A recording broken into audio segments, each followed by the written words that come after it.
မူ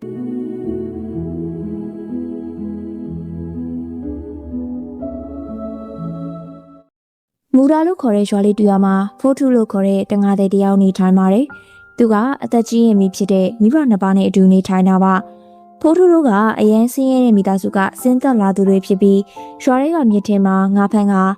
စိတ်ကမ်းမှာပြန်ရောက်ရင်မိသားစုကိုလှုပ်ကျွေးနေရသူဖြစ်ပါတယ်။ဖိုးထုမင်းဖေကနေမကောင်းဖြစ်နေတာအရန်ဆိုးနေပြီ။ဆရာဝန်တွေကအာဟာရရှိရာတွေစားဖို့နဲ့ဆေးကိုအချိန်မှန်တောက်ဖို့မှားထားတယ်ကွ။ဟုတ်ကဲ့မေကျွန်တော်သိပါတယ်။ဒါပေမဲ့ကျွန်တော်ဘာမှမတတ်နိုင်ဘူးဖြစ်နေရဲ့အဖေကိုတေးသေးချာချာကုသပေးဖို့ဆေးဖို့ဝါကတော့ကျွန်တော်မှအလုံးလောက်မရှိဘူးဒါပေမဲ့ဖိုးထုရဲ့တခုခုတော့လုံးဝဖြစ်မှာပေါ့မဟုတ်ရင်မေးဖေဘယ်လိုလုပ်နေကောင်းလာမှာလဲဟုတ်ကဲ့မေစိတ်မပူပါနဲ့ကျွန်တော်မြေကမ်းနားကိုတောင်းလိုက်အောင်မယ်ဒီနေ့ငါးချိုးရအောင်ဖမ်းပြီးအဖေအတွက်ဆေးဝင်နိုင်အောင်ကြိုးစားရောက်ပါမယ်အေးပါသားရဲ့တော်လီဒါပေမဲ့မှောင်မလာခင်တော့အိမ်ပြန်ရအောင်လာခဲ့နော်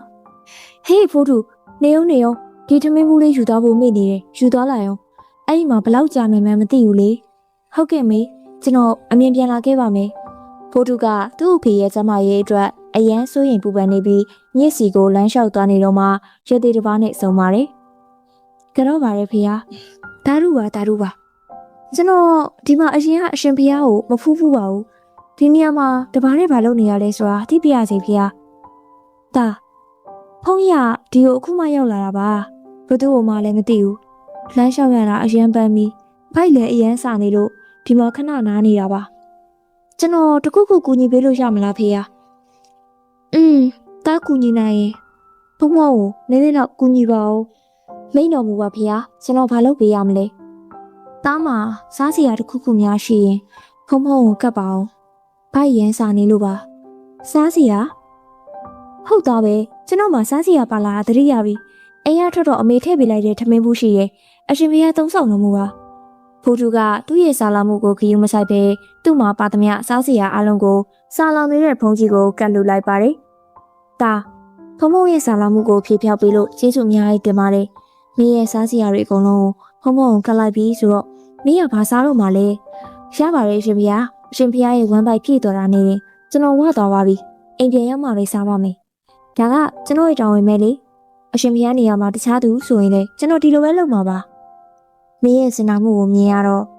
ဖုံတစ်ခုခုပြန်ပေးတဲ့နေဒါပေမဲ့ဖုံမှာပေးစီရတော့ဘာမှမရှိဘူးဒါကြောင့်အချိန်တန်ရင်မင်းကအရန်ချမ်းသာတဲ့သူဖြစ်လာပါစေလို့ဆုတောင်းပေးလိုက်ပါတယ်ကျေးဇူးတင်ပါတယ်ဖေအခုကျွန်တော်သွားတော့မယ်ဖိုးထုထွက်လာခဲ့ပါတယ်ဒီနောက်မြေကမ်းနားမှာထိုင်ပြီးငါးဖမ်းရင်းစောင့်နေတာပေါ့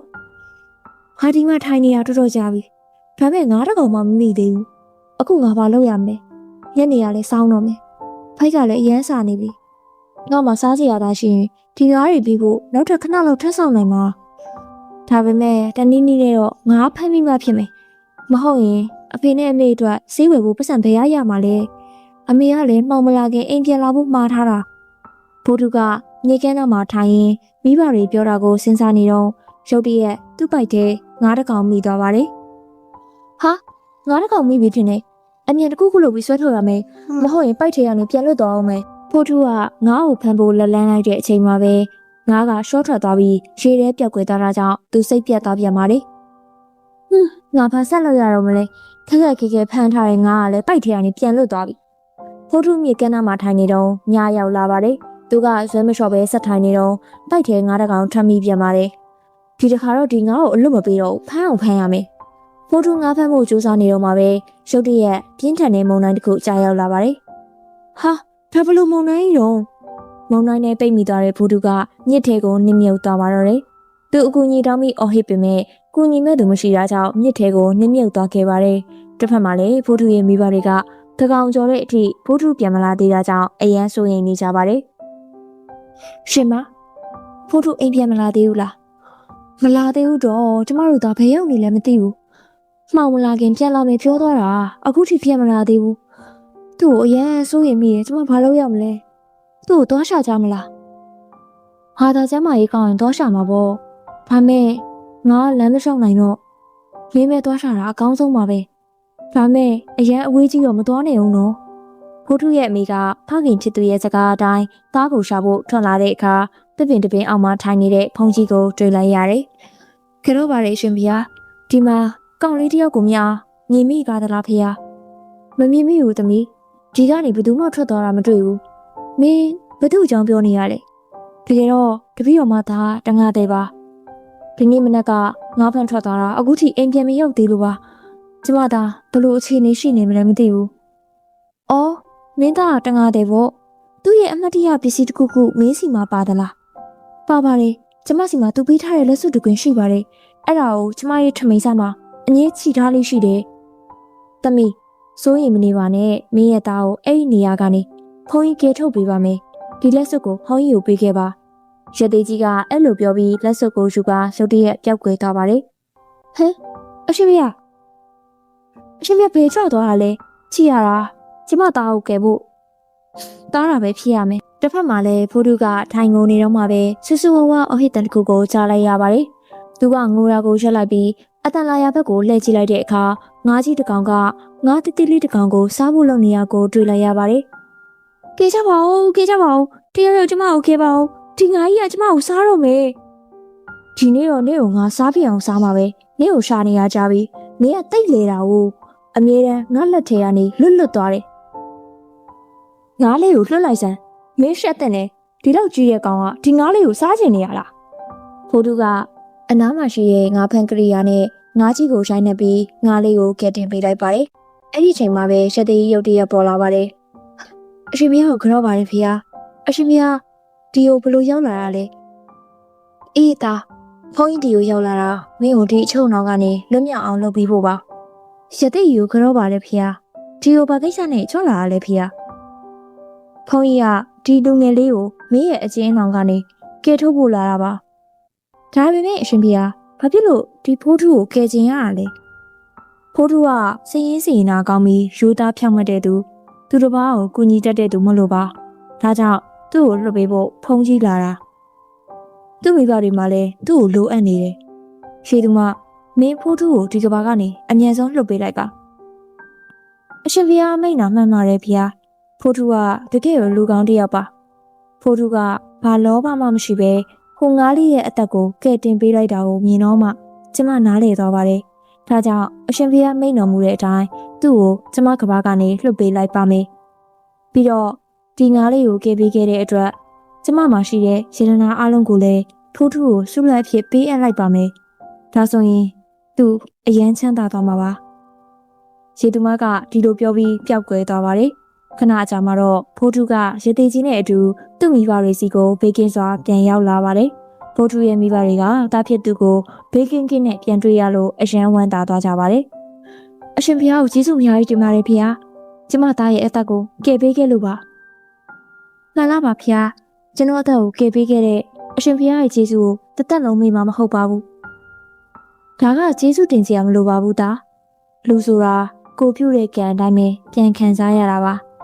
တစ်ချိန်လုံးကမင်းကဖုံဖုံပိုက်စားနေတော့ထမင်းကျွေးပြီးကူညီခဲ့ဘူးတယ်။အခုမင်းဒုက္ခရောက်တဲ့အခါကျတော့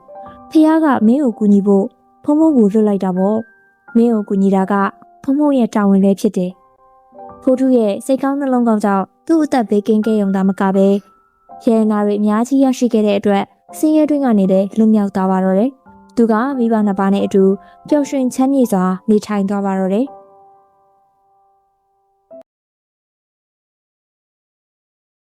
ဆက်ဆက်ရဲရဲအာလူပလာတာရောင်းတဲ့နှင်းတို့ကရွာနာမှာအာလူပလာတာလှဲလေးထိုးပြီးရောင်းလေးရှိပါတယ်။သူ့စီမှာပလာတာလာစားနေသူကတော့အလွန်နှဲပါလာပါတယ်။မနက်ကနေညနေအထိအာလူပလာတာတွေရောင်းချပေးမယ်လေသူ့မိသားစုကိုကျွေးမွေးဖို့လောက်အထိဝင်မကောင်းရှာပါဘူး။စူးစမ်းထုတ်တဲ့သူက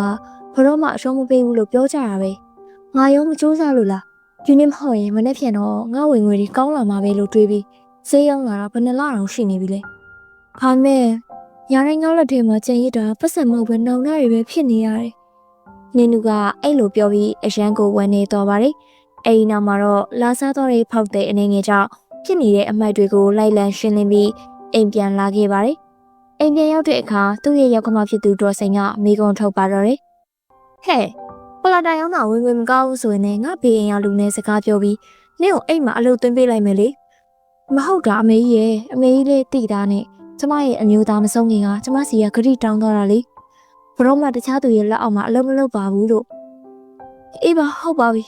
မင်းလေးပေါ်မှာပလာတာတွေအများကြီးကျန်လာအောင်မယ်ဆိုတာငါသိပါတယ်အဲ့ဒါတွေယူလာခဲ့စမ်းပါ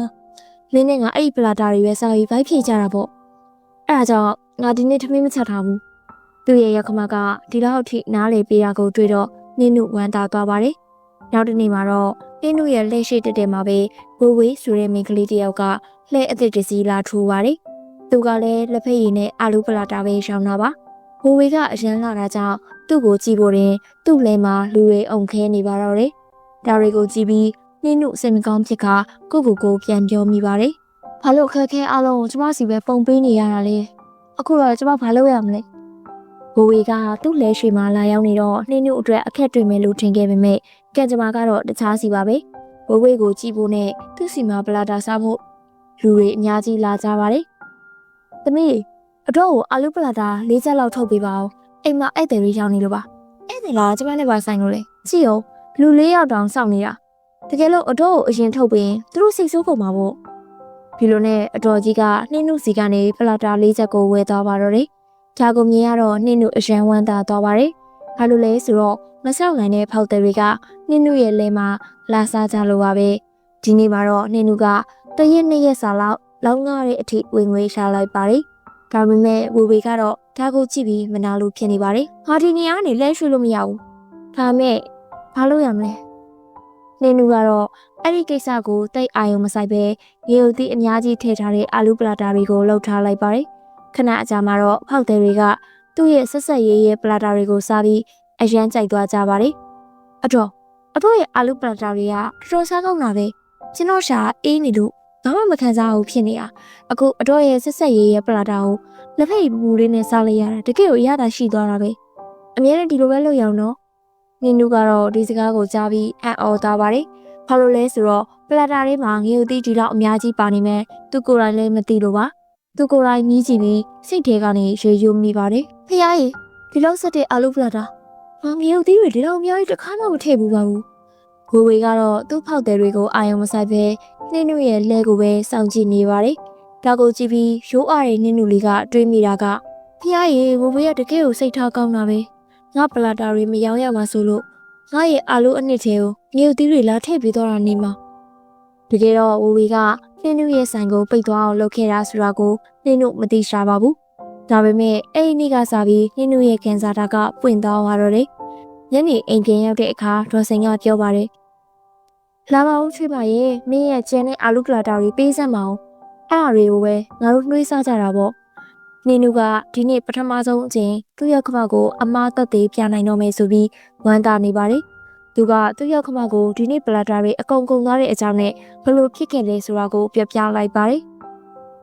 မင်းကတော့လေဟိုဘလက်ရမင်းကလေးကမင်းကိုကောင်းစိတ်ခြင်းလို့လုပ်ပေးရလို့ထင်နေရတာမဟုတ်ဘူးတတိထားစမ်းပါသူကမင်းရဲ့ဆိုင်ကိုပိတ်သွားစေခြင်းလို့ဖောက်တယ်တွေအကုန်လုံးသူ့လဲမှာပဲလာဆောင်စေခြင်းလို့မင်းကိုအဲ့လိုလုပ်ခဲ့တာရှမ်းဖះရေသူကကျမကိုလက်စားချေဖို့ဒါအောင်လုပ်ခဲ့တယ်ဆိုတာကျမလုံးဝမတွေးမိခဲ့ဘူးဖះသခင်ကလူတယောက်ကိုအလားအပါတွေတက်ဆန်တွေအရေးချင်းတွေဘလောက်ပဲပေးထားပါစေတခြားသူရဲ့ပျော်ရွှင်မှုကိုမြင်ရင်မနာလိုဖြစ်တတ်ကြတာကတဘာဝတရားရဲ့နေရာမှာတစ်ခုလိုဖြစ်နေပါပြီအဲ့ဒီနောက်မှာတော့ဒေါ်စိန်နဲ့နင်းနုတို့တိုင်ပင်ကြပါတယ်နောက်နေ့ရက်အကြာမှာတော့စိုင်းဘုတ်တစ်ခုထွက်လာပါတယ်။အဲ့ဒီမှာရေးထားတာကရွာမအဆက်ဆုံးအာလူပလာတာတဲ့။အဲ့ဒီစိုင်းဘုတ်ကိုမြင်ပြီးလူတွေကစိတ်ဝင်စားလာကနှင်းနုစီမှာပလာတာလာစားကြပါတော့တယ်။ဖះကကျမရဲ့အလုပ်ဖြစ်အောင်ကူညီပေးလိုက်တာပဲ။ပြန်ဘက်ကနေတစ်ဆင့်ဖြစ်လာတာဆိုပေမဲ့ကျမအခုတော့ကိုယ့်အလုပ်ကိုတေချာအာရုံစိုက်ရတော့မယ်။ဘိုးဘေကကျမအပေါ်ဘလောက်ပဲမကောင်းချင်ချင်ကျမကတော့သူ့ဘောဘာမှပြန်လို့မဟုတ်ပါဘူး။တဖြည်းဖြည်းနဲ့ဝေဝေကနှင်းနုကိုဘာမှလုပ်လို့မရတော့ဘူးဆိုတာသဘောပေါက်လာပါတယ်။ရွာထဲမှာနှင်းနုရဲ့လက်ကအရန်ကြီးမပေါက်ရင်တော့သူ့ရဲ့ရောက်ခမနဲ့သူ့စာဝန်နေရေးပြေလေယုံလောက်အထိတော့ရောင်းရလာပါတော့တယ်။အာလူပလာတာပူပူလေးမွမွေးလေးဆက်ဆက်လေးထောပါလေးနဲ့စားကြပါအောင်ယူကြပါအောင်ရှင်။အဲဒီနောက်တော့ဝေဝေရဲ့ဆိုင်ပိတ်လိုက်ရပြီးနှင်းနုကတော့အဆင်ပြေလာတာပေါ့။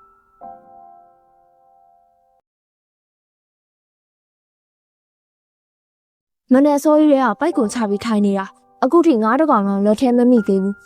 ဒီနေ့တော့လက်ပလာနေပဲပြန်ရတော့မယ်ထင်ပါရဲ့ ကံပူရလို့အမည်ရတဲ့တိုင်းပြည်ကရွှာငင်လေးတွေ့ရမှာဥဖိုးထောင်လို့အမည်ရတဲ့စင်းရဲသားတငါးတဲ့တယောက်နေထိုင်ပါတယ်။ဥဖိုးထောင်မှာသမီးတယောက်ရှိပြီးသူမကတော့မျက်စိမမြင်ရတဲ့မတန်ဆွမ်းလေးတယောက်ပါ။ဘာဖြစ်လို့လဲဖိုးထောင်ဘာရီစိတ်ညစ်နေရလဲဘာဖြစ်တာလဲပြောပါဦး။ဦးလေးလည်းသိတဲ့အတိုင်းဂုံးမောင်ရဲ့အမေဆုံးသွားကြတဲ့ဂုံးမောင်ရဲ့တောင်းရင်အဝဝကကျွန်တော်အပေါ်ကြားရောက်လာတာလေ။အခုဂုံးမောင်လည်းအရွယ်ရောက်လာပြီ။ဒါပေမဲ့ဘာပြောကောင်းမလဲ။သူမကမျက်စိမမြင်ရတော့ဘသူမှသူမကိုလက်မထက်ချင်ကြဘူးအခုဦးလေးပဲပြောကြည့်ပါဦးဒီလိုအခြေအနေမျိုးမှာကျွန်တော်ဘာလုပ်ရမှာမလဲစီးပွားရေးအခြေအနေကလည်းမကောင်းဘူးအေးပါကွာမင်းပြောရလဲမှန်ပါတယ်အခုကံကြမ္မာမှာပါလာတာကိုဘသူကပြောင်းလဲနိုင်မှာလဲအဲ့လိုပြောပြီးတာနဲ့ဦးဖိုးထောင်ကမြေကမ်းနားကိုငါဖမ်းဖို့ထွက်လာခဲ့ပါတယ်ဦးဖိုးထောင်ရဲ့ဘိုက်ကွန်ထဲမှာငါးနဲ့ငယ်ပဲမိပါတယ်ဒီနေ့တော့ငါးတွေအတော်လေးနည်းနေပါလားဒါတွေကိုရောင်းရင်တော့တနက်စာထမင်းဖို့တော့ပဲရမှာပဲသူကဒါကိုတွေးရင်းနဲ့ငားရောင်းဖို့အစီကိုသွားပါတယ်။ငားတွေရမယ်လဲလဲဆက်ဆက်ငားတွေရမယ်နော်။ဦးဖိုးတောင်ကငားရောင်းပြီးအိမ်ကိုပြန်လာပါတယ်။အိမ်ရောက်တော့ဂုံးမောင်ကမျက်နှာမကောင်းပဲအပြင်မှာထိုင်နေတာကိုတွေ့လိုက်ရပါတယ်။သမီးဂုံးမောင်အဖေပြန်လာပြီ။အဖေပြန်ရောက်ပြီလား။ဒီနေ့ပြန်လာတာအတော်လေးနောက်ကျတယ်နော်။အေးအဖေသမီးလေးရဲ့ဒီနေ့ငားတွေရရောင်းမကောင်းလို့နည်းနည်းနောက်ကျသွားတာပါ။သမီးစိတ်မပူနဲ့ကနက်ပြန်ဟန်စားပြီးသမီးလည်းအဖေနဲ့အတူလိုက်ခဲ့ဒါဆိုရင်သမီးလည်းအဖေကိုစိတ်မပူရတော့ဘူးအဖေလည်းသမီးကိုစိတ်မပူရတော့ဟုတ်တယ်မလားသမီးဟုတ်ကဲ့ပါအဖေတားကြရတာပေါ့သူကဂုံးမုံကိုခေါ်ပြီးငါးဖမ်းဖို့ထွက်လာခဲ့ပါတယ်မြေကမ်းနားကိုရောက်တော့ဂုံးမုံကိုပြောပါတယ်သမီးငါတို့ရောက်ပြီသမီးကလေးပေါ်မှာအေးအေးဆေးဆေးထိုင်နေနော်အဖေငါတော့ဖမ်းလိုက်အောင်မယ်အဖေသမီးပြုတ်ကြမလားယင်ဂုံးမုံကမျက်စိမမြင်ရတော့ဘာမှမမြင်ရပါဘူးဒါကြောင့်သူမကလှေပေါ်မှာငြင်းငြင်းလေးထိုင်နေပါတယ်။အဲဒီနောက်ဦးဖိုးထောင်ကလှေကိုလှော်ပြီးငါးဖမ်းထွက်သွားပါတယ်။ဒါပေမဲ့ဒီနေ့မှလည်းသူ့လက်ထဲကိုငါးတစ်ကောင်မှမမိပါဘူး။ဟာဒီနေ့လည်းငါးတစ်ကောင်မှမိမလားဘူး။လူငယ်တွေရှာနေငယ်ကငါးနည်းနည်းရသေးတယ်။သူကဒါကိုတွေးနေတော့မှပဲစိုးသူလိုအမည်ရတဲ့အခြားတငါတဲ့တယောက်ကသူ့လင်နဲ့ဦးဖိုးထောင်နာကိုရှောက်လာပါတယ်။ဟေးဖိုးထောင်ဒီနေ့ဘသူ့ကိုခေါ်လာတာလဲ။ဒီမင်းကလေးကဘသူလဲ။အော်ဒါငါသမီးခုံးမုံလေး။အော်ဒါမင်းရဲ့မျက်စိမမြင်တဲ့သမီးပေါ့ဟုတ်လားအလားအပမှာတော့လိုလေသေးမရှိဘူးပဲဒါပေမဲ့မျက်စိကတော့စိုးသူလင်တာဘလို့စကားကြီးပြောနေရလဲကြည်စမ်းဟာသမီးကဘလို့ပဲဖြစ်နေငါအတွက်တော့အဖိုးတန်ဆုံးပဲဦးစိုးသူနဲ့ဦးဖိုးထောင်တို့ရဲ့စကားတွေကိုကြားပြီးဂုံးမုံကစိတ်ထဲမှာဝမ်းနေသွားပါတယ်အဲ့ဒီအချိန်မှာဦးဖိုးထောင်ကသူမကိုပြောပါတယ်သမီးဂုံးမုံဘာဖြစ်လို့လဲဘာလို့တိတ်သွားတာလဲကြည်စမ်းသမီးဒီလိုလူတွေရဲ့စကားကိုလုံးဝကိန်းမဆိုင်နဲ့သူတို့ရဲ့အလုပ်ကတခြားသူတွေရဲ့အကြောင်းကိုလိုက်ပြောဖို့ပဲအဖေသမီးနေကောင်းပါလေလောကကြီးကဘာပြောပြောသမီးကိန်းမဆိုင်ပါဘူးအဖေကသမီးကိုချစ်ပေးတာနဲ့သမီးတို့လုံလောက်ပါပြီတော်လိုက်ခင်ကသမီးလေးသမီးရဲ့ဒီလိုအတွေ့မျိုးအဖေသိတဲ့သဘောကျတာပဲသမီးအဖေကလေးကိုကန်းနာကိုပြန်ကပ်ပေးမယ်အဖေငားမြဖို့အတွက်လိုအပ်တာလေးတွေတားယူအောင်မယ်ဒီမှာခဏဆောင်နေနော်အချိန်တွေအတော်ကြာသွားပြီမဲ့ဖိုးထောင်ကတော့ပြန်မလာသေးပါဘူးအဖ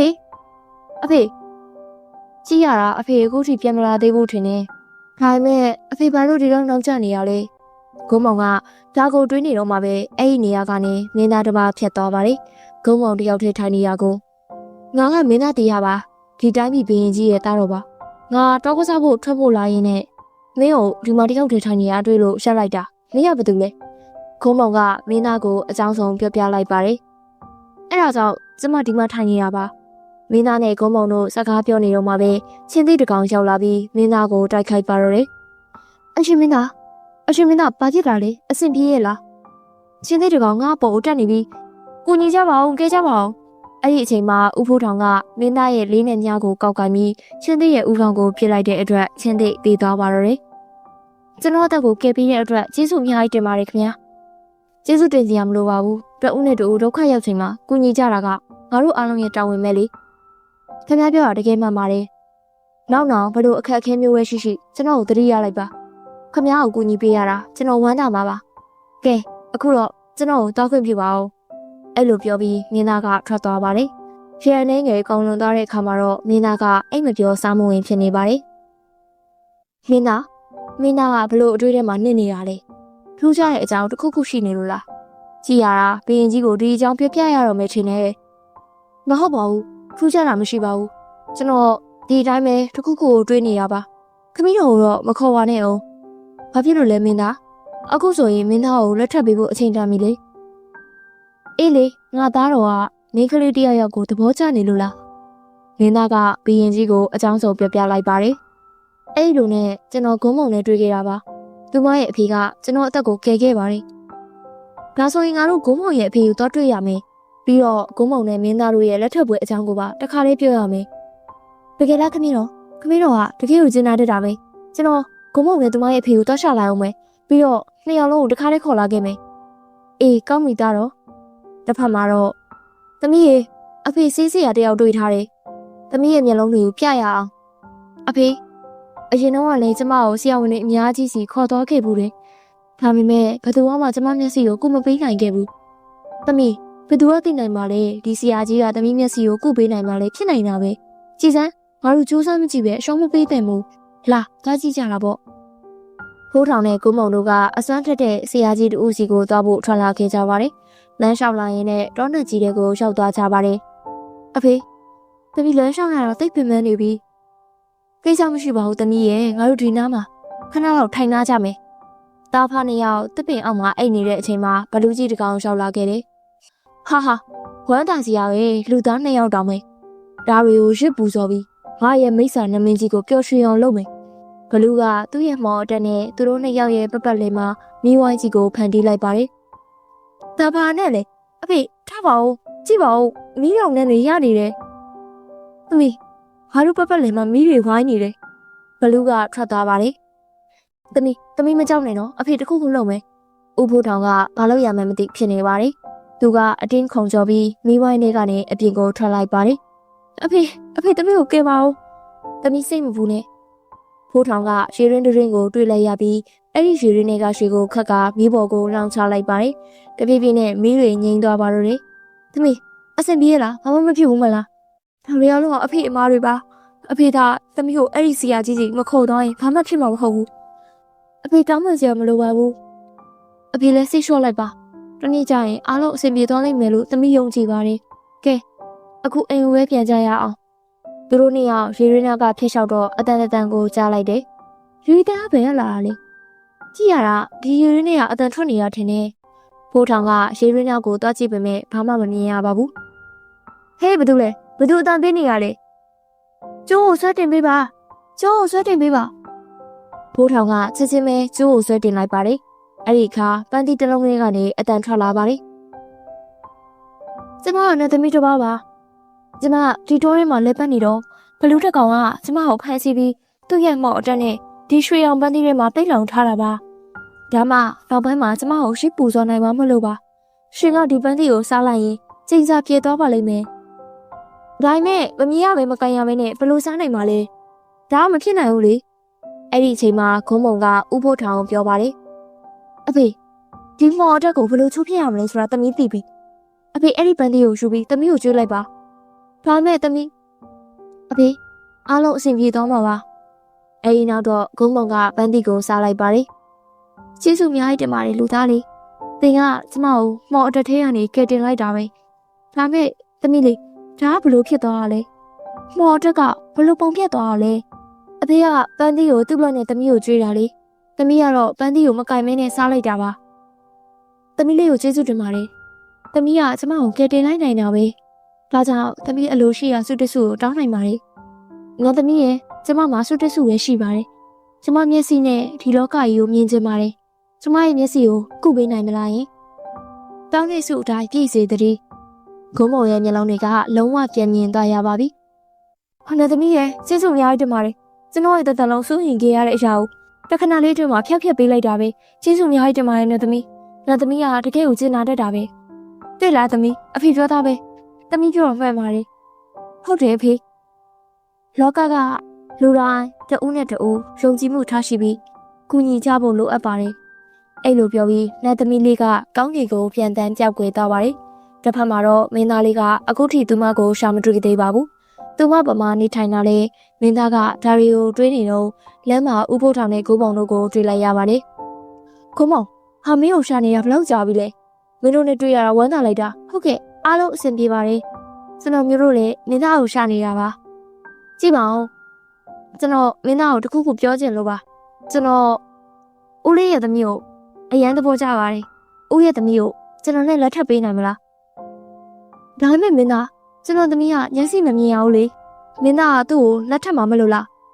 ကျွန်တော်ကမျက်စိမမြင်တာကိုသိပါတယ်သူ့ရဲ့ဒီပုံစံလေးကိုပဲလက်ထပ်ချင်တာပါဂုံးမောင်ကအตาလေးတူတူလေးပြောပါတယ်အဖေဘာလို့မင်းသားကိုလိန်ပြောနေရလဲကျွန်မမျက်စိတွေပြန်မြင်ရပြီဆိုတာဘာလို့မပြောပြရလဲအေးသမီးအဖေကမင်းသားကိုစမ်းသပ်နေတာပါမင်းသားကျွန်တော်မင်းသားကိုစမ်းသပ်ကြည့်တာပါမင်းသားကကျွန်တော်သမီးရဲ့မတန်ဆွမ်းမှုကိုလက်ခံပြီးပေါင်းသိမ်းပါလားဒါမှမဟုတ်ညင်းပေမလားဆိုတာသိချင်လို့ပါဘာဖြစ်လို့လဲဆိုတော့ဘဝဆိုတာအပြစ်မဲ့အလားပါနဲ့တားလို့မရဘူးလေတအုံးနဲ့တအူးရဲ့အားနည်းချက်တွေကိုလည်းလက်ခံပေးနိုင်မှအဆင်ပြေမှာပါတကယ်လို့သူမမျက်စိတွေပြန်မမြင်ရရရင်တော့ကျွန်တော်ဂုံးမောင်ကိုပဲလက်ထပ်မှာပါပြီးတော့သူမကိုအမြဲတမ်းချစ်မြတ်လို့တောင်းပါပါအခုတော့ဘီရင်ကြီးကမင်းသားနဲ့ဂုံးမောင်တို့ကိုစီကားတတ်မြိုင်စွာလက်ထပ်ပေးလိုက်ပါတယ်သူတို့နှစ်ဦးကနန်းတော်ထဲမှာပြပြရွှင်ရွှင်နဲ့အတူတူနေထိုင်သွားကြပါတယ်လူသားတစ်ယောက်ကသူ့ရဲ့ရုပ်အလားနဲ့လည်းမဟုတ်ပဲစိတ်နှလုံးရဲ့လှပမှုနဲ့သာအကောင်းဆုံးဖြစ်လာတာပါ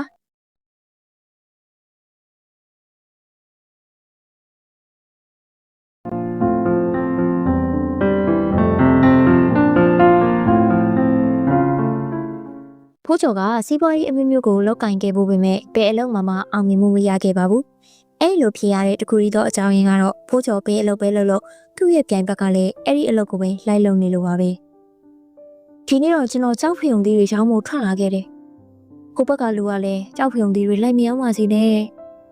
ဟောဒီမှာကြွားကြပါခင်ဗျာကြောက်ဖျုံသီးလေးတွေဝယ်သွားကြပါဦးအရန်ချိုတဲ့ကြောက်ဖျုံသီးတွေပါဒီလိုမျိုးကြောက်ဖျုံသီးမျိုးခင်ဗျားတို့တစ်ခါမှမြင်မှုမဟုတ်ဘူးညံ့ညံ့လေးဝယ်သွားကြပါဒီကြောက်ဖျုံသီးကိုစားကြည့်ခင်ဗျားတို့ကျွန်တော်ကိုနှိမ့်နှက်ကြည့်ပြီးတတိယနေမှာဗျအခုကျွန်တော်ကိုကြောက်ဖျုံသီး1 ကီလိုလောက်ပေးပါဗျာဒီမှာကြောက်ဖျုံသီးတွေဝယ်သွားကြပါကြောက်ဖျုံသီးဝယ်ကြပါကျွန်တော်ကိုယ်တိုင်အိမ်မှာစိုက်ထားတာပါမြင်လေးဝယ်သွားကြပါဦးဖိုးချော်ကလူတွေကိုခေါ်လေလူတော်များများကသူ့စီမှာကြောက်ဖျုံသီးဝယ်ဖို့ရောက်လာလေးပါပဲဒါပေမဲ့ဖိုးချော်ရဲ့ကံကြမ္မာမှာတော့စိတ်ချမ်းသာဖို့ပါမလာခဲ့ဘူးပေါ့ကြွားကြပါအတော်တို့ဒေါ်လီကိုကြပါကျွန်တော်ဆိုင်ရာကြောက်ဖျုံသီးကိုစားကြည့်လိုက်စမ်းပါပါစက်သေးရောက်တာနဲ့အပြုံးတွေဝေသွားစီရမယ်ဟင်းချက်စားရင်လည်းအရာသာရှယ်ပဲလာကြပါဗျာအဲ့ဒီအချိန်မှာတိန်ထွန်းစုရဲသူတယောက်ကကြောက်ဖျုံသီးတွေကိုရွက်ပြီးတော့သူ့ရှိတက်မှာဈေးလာရောက်ပါတယ်ဟိုဘက်ဆိုင်ကပုံနေတဲ့ကြောက်ဖျုံသီးတွေထက်ကျွန်တော်စီကိုလာခဲ့ကြပါကျွန်တော်ကပုံနေတဲ့ကြောက်ဖျုံသီးတွေရောင်းနေတာမှမဟုတ်တာကြည့်နေနေဖိုးကျော်ရဲ့ဆိုင်ကဖောက်သည်အားလုံးတစ်ဖက်ကတိန်ထွန်းရဲ့ဆိုင်ကိုရောက်သွားကြပါတော့တယ်အိုးဒါဘာဖြစ်တာလဲဒီနေ့ရှင်ကြောက်ဖျုံသီးတစ်လုံးမှမရောင်းရသေးဘူးလားဘာလို့ရမလဲမိမရေငါလည်းကြောက်ဖျုံသီးရောင်းနေတာတစ်ဖက်လူကလည်းကြောက်ဖျုံသီးလိုက်ရောင်းနေရလေငါဖောက်သည်တွေအကုန်လုံးသူ့စီရောက်သွားကြတယ်ငါမှကြောက်ဖျုံသီးတစ်လုံးမှမရောင်းရအောင်ငါဘာဆက်လို့ရပါမလဲအော်ဒါဆိုရင်လည်းရှင်တစ်ခုပြောင်းပြီးရောင်းပေါ့ဒီလိုနဲ့နောက်နေ့ရောက်တော့ဝယ်သွားကြပါဦးငမြင့်ချင်းငါးတွေဝယ်သွားကြပါ1 ကီလိုမှ900ပဲ900ထဲပါဗျာကျွန်တော်ကတော့ကကတိငါးတွေယူလာတယ်ဗျ1 ကီလို900ပဲလာကြပါဦးအားလုံးတော့ဝယ်သွားကြပါဦးအခုပေးပါကျွန်တော်ငါး1 ကီလိုလောက်ပေးပါဗျာတိန်ထွန်းကကတိငါ့ကို900နဲ့ရှောင်းနေတာကိုရတယ်ငါ450နဲ့ပဲရှောင်းမယ်450ပဲဟုတ်တယ်ဝယ်သွားကြပါဒီငါ့ကို450နဲ့ပဲရှောင်းပါမယ်ဟာကကတိငါ့ကို450တဲ့ဒီလူကအရန်စီးပေါ်နဲ့ရောင်းနေတာပဲသူ့စီကပဲဝယ်ရအောင်450နဲ့ကကတိငါဝယ်သွားကြပါဗျို့ဟေ့အကိုတို့ဘာလို့ထွက်သွားကြတာလဲနေအောင်လေဗျာဒီမှာကြည့်ပါဦးကျွန်တော်ဘလောက်ကောင်းတဲ့ငါးတွေရောင်းနေလဲဆိုတာကျွန်တော်စီလာပြီးတော့မှငါးမဝယ်ပဲထွက်သွားကြတယ်ဆိုတာဘာလို့လဲဗျာဖိုးကျော်လုံးဝသိမခံနိုင်တော့ပါဘူးအကိုကျွန်တော်တို့တခုတော့ပြောစမ်းပါကျွန်တော်ခမ ्या ကိုဘာများစော်ကားမိလို့လဲအလုပ်တိုင်းမှာခမ ्या ဘာလို့ကျွန်တော်စီးပွားရေးကိုလာဖြက်စီးနေရတာလဲကျွန်တော်ဘာပဲရအောင်ခမ ्या လက်ရောင်းနေရပဲအော်ဒီလိုအယိုးပြောတဲ့စကားတွေငါကတော့ဂိမ်းမဆိုင်ပါဘူးခမ ्या ကိုလည်းဂိမ်းမဆိုင်ကြပါနဲ့မင်းသိလားဒီနေ့လည်းငါစီးပွားရေးပြက်ပြန်ပြီဒီနေ့လည်း तू ကငါးတွေလိုက်ရောင်းနေတယ်ဖောက်တယ်တွေအကုန်လုံးသူ့စီရောက်ကုန်ပြီပြီးတော့ငါ့ကိုအယူလို့လည်းခေါ်သေးတယ်သူလည်းအင်ဂျင်လာပြီးသူ့မိမကိုအားလုံးပြောပြလိုက်တယ်ဘာပြောတယ်သူကရှင့်ကိုအယူလို့ခေါ်ရဲဟုတ်လားအဲ့လိုပြောတယ်ပေါ့နေုံနားထောင်စမ်းပါကျမကအကြံတစ်ခုရှိတယ်အဲ့ဒါကဘာလဲဆိုတာပြောပြမယ်ဒါကတကယ်ကိုကောင်းတဲ့အကြံပဲဒီကြားငါကောင်းနဲ့ဘာလို့မဝင်ခဲ့ပါလဲအခုတော့သူငါစီးပွားရေးကိုဘယ်လိုလာဖြတ်မလဲဆိုတာကြည့်ကြသေးတာပေါ့သူဘာများလုပ်နိုင်အောင်မလဲ နောက်တစ်နေ့ရစပြီးဖိုးကျော်ကအချိန်တိုအတွင်းမှာပဲအိမ်ခါမိုးပေါ်မှာအဆောင်တစ်ခုကိုတီဆောက်လိုက်ပါတယ်။အလုပ်ပြီးသွားတဲ့တညမှာတော့ဖိုးကျော်ကစိတ်တွေအများကြီးယူလာပြီးအဲ့ဒီအဆောင်ထဲမှာထည့်သွင်းမွေးမြူပါတော့တယ်။ကဲအခုတော့ဒီကောင်လေးကိုကျွေးမွေးပြီးကြီးအောင်လုပ်ဖို့ပဲကြံတော့တယ်။အခုတော့အချိန်တန်ပြီ။မနေ့ကလည်းဖိုးကျော်ဈေးထဲမှာဘာမှလာမရဘူး။ငါစိတ်ထဲမှာတော့တစ်မျိုးကြီးပဲ။ဖိုးကျော်တခုခုအလုပ်တညာစတင်နေရလားမသိဘူးနော်။ဟုတ်တယ်။နင်ပြောတာမှန်တယ်။အခုသူဘာလို့တဲ့တွေစလုပ်နေလဲဆိုတာငါတို့သိမှဖြစ်မယ်။မင်းသူ့အိမ်ကိုသွားပြီးသူ့မိန်းမနဲ့ရေးရေးနီးနီးစကားပြောရင်ဘာဖြစ်နေရလဲဆိုတာစုံစမ်းကြည့်စမ်း။မမလေးနေကောင်းလား။ကျမတို့မတွေ့ရတာတော်တော်ကြာပြီနော်။အေးပါဘာမှမဟုတ်ပါဘူး။ကို့အလုံးနဲ့ကိုရှုပ်နေလို့ပါညီမလေးရဲ့။တခြားတော့ဘာမှမဟုတ်ပါဘူး။ညီမလေးရောဘယ်လိုလဲ။မမလေးတို့အဲ့ဒီအဆောင်ပေါ်မှာအိမ်ဆောက်ထားရလား။အမိုးလည်းမရှိဘူး။ဂရိမောက်လည်းမရှိဘူး။အော်ငါတို့ကဒီပေါ်မှာငါးတွေမွေးမလို့လေအဲ့ဒါလဲအင်ခါမိုးပေါ်မှာလေဟမ်ဘလို့ကြီးလဲဟုတ်တယ်ငါတို့ဒီမှာငါးတွေအတွက်ရေတွေအများကြီးစုထားတယ်အဲ့ဒီမှာငါးယောက်ျားရေစုပ်ဆက်နဲ့ရေတွေတင်ပြီးငါးတွေလွှတ်ထားတာထူးခြားတဲ့ငါးမျိုးစုံအများကြီးပဲရှိတယ်ဒါတွေကတော့ငါ့ရဲ့အကြံပေးချက်တွေပေါ့ဒါပေမဲ့ဒါကဘာလဲမမလေးကျမ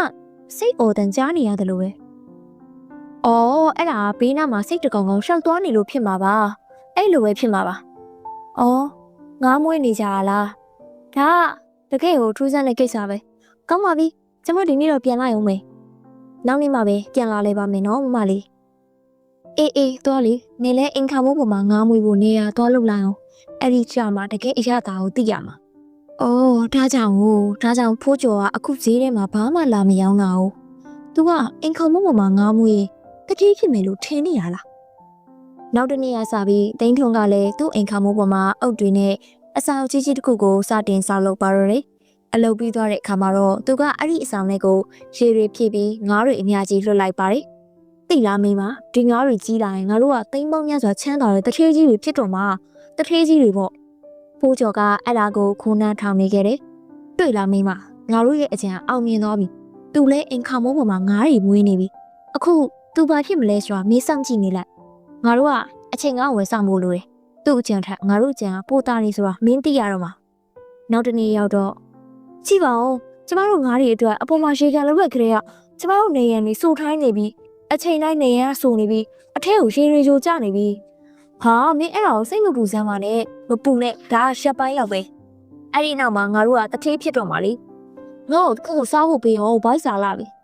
လာပါရှင့်အတွက်ပူပူနွေးနွေးပူရီနဲ့ဟင်းတွေယူလာခဲ့တစ်ဖက်မှာတော့ဖိုးကျော်ရဲ့စိတ်တွေကကြီးလာကြပါပြီသူကသူ့ရဲ့စိတ်တွေအားလုံးကိုပထမဆုံးအချိန်အပြင်ကိုကော်ထုတ်လာပြီးတကောင်ချင်းစီရောင်းချနေပါတယ်အဲ့ဒါဆိုရင်ခမရရဲ့စိတ်တွေအားလုံးကျုပ်တသိန်းနဲ့ဈေးဖြတ်လိုက်မယ်အိုးခမရကိုအထူးပဲကျေးဇူးတင်ပါတယ်ဒီလောက်ကြာသွားပြီးတဲ့နောက်မှာကျွန်တော်ရဲ့ဆူတောင်းတန်ကိုကြားပေးခဲ့လို့ပါဒီနေ့တော့ကျွန်တော်တို့မှာဘာမှလိုလေသေးမရှိဖြစ်သွားပါပြီခမရရဲ့ကျေးဇူးကအရင်ကြီးငါပါတယ်ဟာအရန်ပြောတာပဲဒီနေ့ပဲမိမကိုပြောရမယ်ငါအတွက်ရောသူ့အတွက်ရောကောင်းကောင်းမွန်မွန်စားတော့စရာတွေချက်ခိုင်းရမယ်ကေကြမအောင်ပြည့်စည်ကုန်ပြီအကုန်ပြည့်စည်ကုန်ပြီပြောကေကြမအောင်ဖက်ကောင်လေးဘာလို့တယောက်တောင်ပြေးနေရတာလဲဟိုအင်ခါမိုးပေါ်မှာငါးမွေးရလူလေသူတို့အိမ်တဲ့အိမ်လုံးရေငယ်ကြီးကုန်ပြီဗျသူတို့အိမ်ကြီးပြိုကျသွားပြီအဲ့ဒါကြောင့်လူတွေကိုတော့ခေါ်ပေးမလို့အခုငါဘာလုပ်ရပါမလဲမိမမင်းရဲ့စကားတွေကိုနားထောင်ပြီးငါအိမ်ခေါမိုးပေါ်မှာငါးမွေးခဲ့မိလို့လေပတ်စံတွေစုံနေအပြင်နေစရာအိမ်ပါမရှိတော့ဘူးအဲ့ဒါကြောင့်ပြောတာပေါ့အခုတော့ခမရဲ့အမိုးတွေနေမကဘူးရင်ဘက်ပါကွဲထွက်သွားပြီမဟုတ်လားတဘွားလုံးငါ့ကိုလိုက်တို့ပြီးစီးပွားရေးလုပ်ခဲ့တာမဟုတ်လားအခုတော့ခမလုပ်ခဲ့တဲ့အပြည့်အတွက်ခမကိုယ်တိုင်ခံပြီးတော့အဲ့ဒါဆိုရင်မင်းရဲ့အိမ်ခေါမိုးပေါ်မှာစိတ်တွေမွေးနေခဲ့တာလားဟုတ်တယ်အကိုကျွန်တော်ကစိတ်တွေပဲမွေးခဲ့တာပါငါ့ကိုအိမ်ခေါမိုးမှာမွေးရသူဘယ်သူရှိလို့လဲသူတစ်ပါးကိုအကြံစီနဲ့တိုက်ခိုက်တဲ့သူကတစ်ချိန်မှာခံစားရစမြဲပါပဲ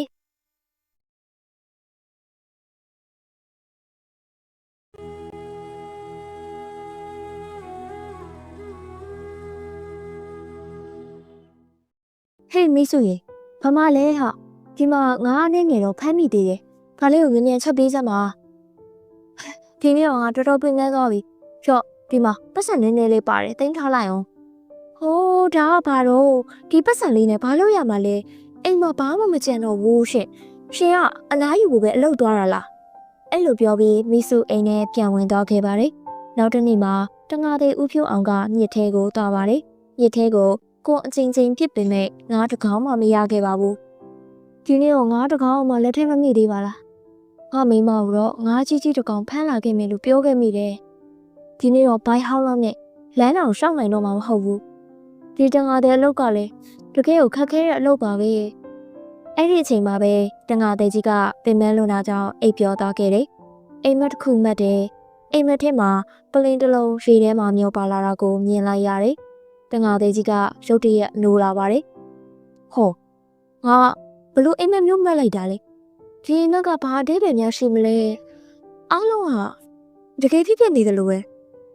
ဟမ်ဟိုမှာတကယ်ပဲပလင်းတစ်လုံးရေထဲမျောလာနေတာပဲဆယ်ပြီးကြည့်အောင်ပါပဲတကယ်ပဲဘာဖြစ်တာလဲဆိုတာသိရအောင်ဟာဒီပလင်းကငါအိမ်မက်ထဲမှာမြင်ရဲ့အတိုင်းပါပဲလားတောက်ပမနေတာပဲရှိတာဒါနဲ့ဒီပေါ်မှာဘာတွေရေးထားတာလဲသတိပေးချက်တဲ့တငါသေးကြီးကအဲ့ဒီပလင်းကိုပုတ်တိုက်ပြီးတန်ရှင်းရေးလုပ်လိုက်ပါတယ်အဲ့ဒီအချိန်မှာပဲပလင်းတွေကပလင်းဆောင်ဘလူးကြီးထွက်လာခဲ့တယ်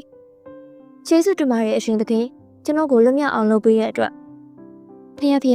ဒါဘလူးသေးရဲ့ကြီးလဲဟိုကျွန်တော်ဘာမှမလုပ်ပါနဲ့ကျွန်တော်ဘာမှမလုပ်ခဲ့ပါဘူးကျွန်တော်မတတ်ပါနဲ့ကျွန်တော်ဘာမှလုပ်မိလို့လဲကျွန်တော်အရှိကိုမတတ်နိုင်ပါဘူးကျွန်တော်ကအရှိရဲ့ကျေးဇူးမှာကျွန်းဟုတ်လားတကယ်ပဲလားမင်းကငါကျွန်းဆိုတာဟုတ်လား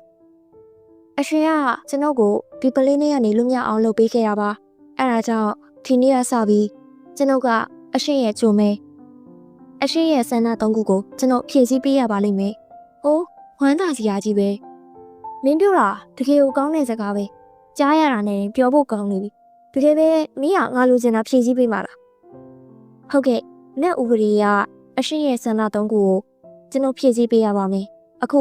ပထမဆုံးဆန္ဒကိုတောင်းဆိုပါတော့မင်းငါ့ကိုပတ်စံနေအပြည့်ပါတဲ့အိတ်တိတ်ပေးနိုင်မလားပြီးတော့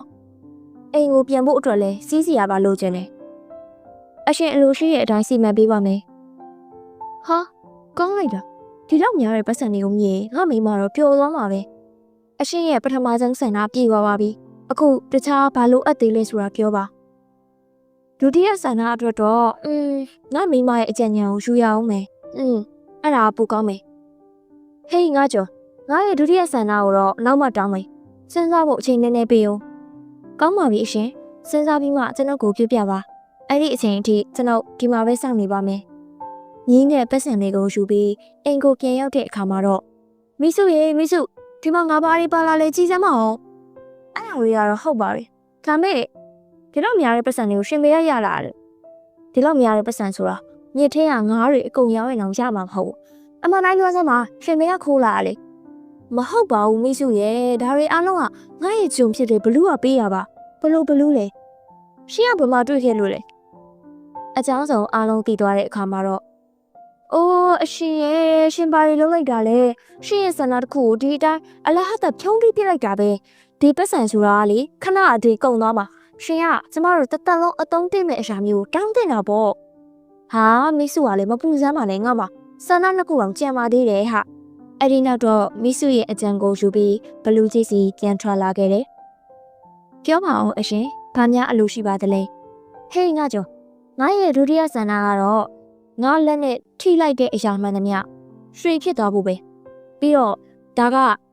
ငါကတန်မိုးကြီးပစ္စည်းဖြစ်စီလို့ပြောလိုက်တဲ့အချိန်မှာပဲဖြစ်ရမယ်ကောင်းပါပြီအရှင်ကတော်တော်ညံကောင်းပုံရတယ်အရှင်ဘဲရာကိုမဆိုလက်နဲ့ကင်ပြီးတန်မိုးကြီးပစ္စည်းဖြစ်စေလို့ပြောလိုက်ရင်အဲ့ဒါကရွှေဖြစ်သွားပါလိမ့်မယ်အခု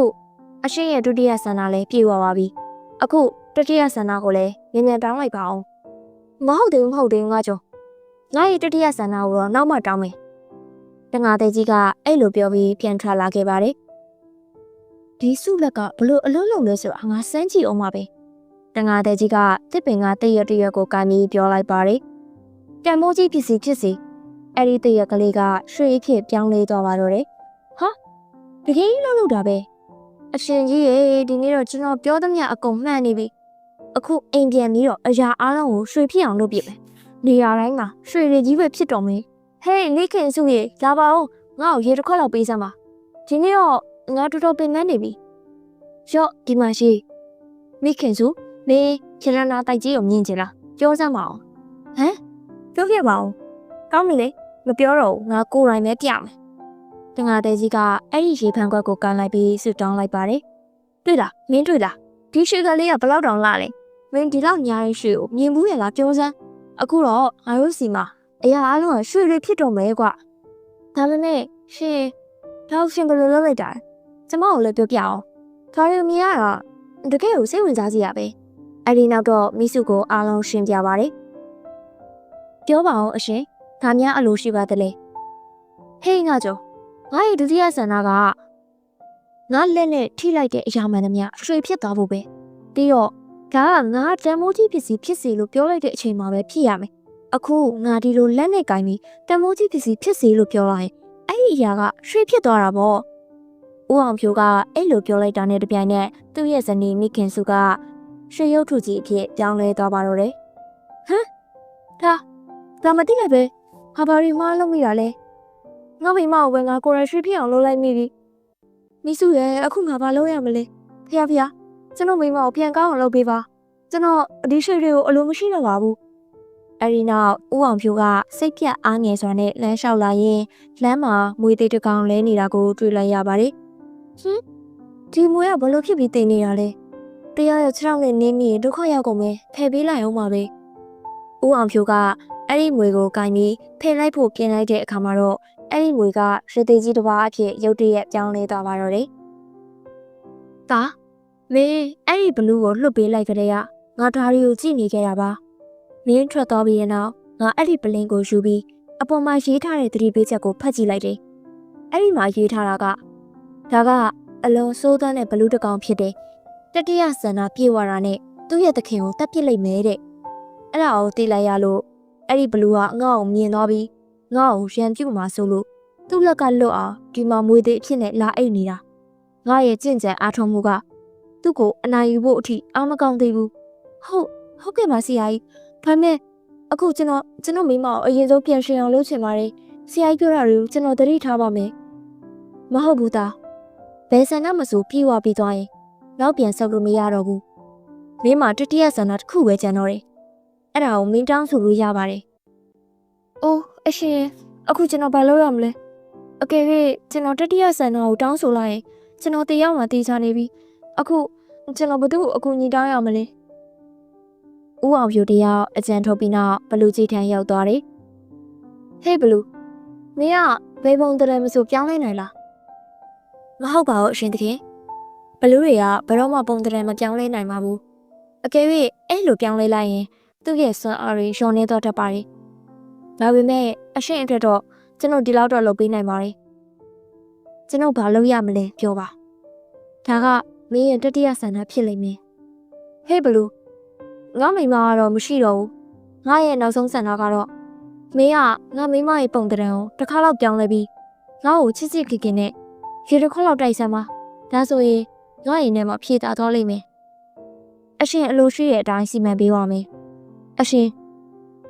ရော့ဒါလေးကကျမရဲ့နောက်ဆုံးအချိန်တိုက်တဲ့ရေးပါ